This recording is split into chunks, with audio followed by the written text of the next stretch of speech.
तळा शहरातील नगरपंचायत इमारतीच्या कामाचं भूमिपूजन राज्याचे उपमुख्यमंत्री अजित पवार यांच्या हस्ते उत्साहात संपन्न झालंय।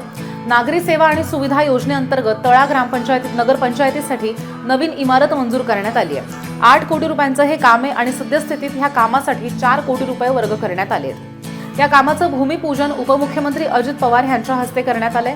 तर यावेळी खासदार सुनील तटकरे, मंत्री आदिती तटकरे, माजी आमदार अनिकेत तटकरे, नगराध्यक्षा माधुरी घोलप, उपनगराध्यक्ष चंद्रकांत रोडे यांच्यासह राष्ट्रवादी काँग्रेसचे सर्व पदाधिकारी, नगरसेवक आणि कार्यकर्ते सुद्धा मोठ्या संख्येने उपस्थित होते। यावेळी उपमुख्यमंत्री अजित पवार यांनी सांगितलंय की तळा नगरपंचायत इमारतीचं बांधकाम हे दर्जेदार पद्धतीनं आणि लवकरात लवकर पूर्ण करावं। तसंच ही इमारत पूर्ण झाल्यानंतर इथे स्थानापन्न झालेल्या पदाधिकाऱ्यांनी नागरिकांची कामं प्रामाणिकपणे कशी पूर्ण करता येतील आणि त्यांना हेलपाटे मारावे लागणार नाहीत याची सुद्धा काळजी घेणं आवश्यक आहे, असं मत त्यांनी व्यक्त केलंय।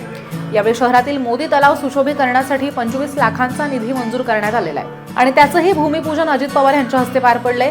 तसंच तळा शहराची ग्रामदेवता श्री चंडिका देवी मंदिराच्या बांधकामासाठी सुरुवातीला 1 कोटी निधी आणि त्यानंतर आणखी 1 कोटी निधी मंजूर केला जाईल, असं आश्वासन सुद्धा यावेळी उपमुख्यमंत्री अजित पवार यांनी उपस्थित तळा शहरवासियांना दिले।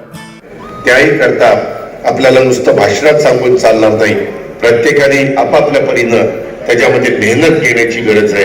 ती मेहनत आपण सगळेजण घेऊ। ती मेहनत घेत असताना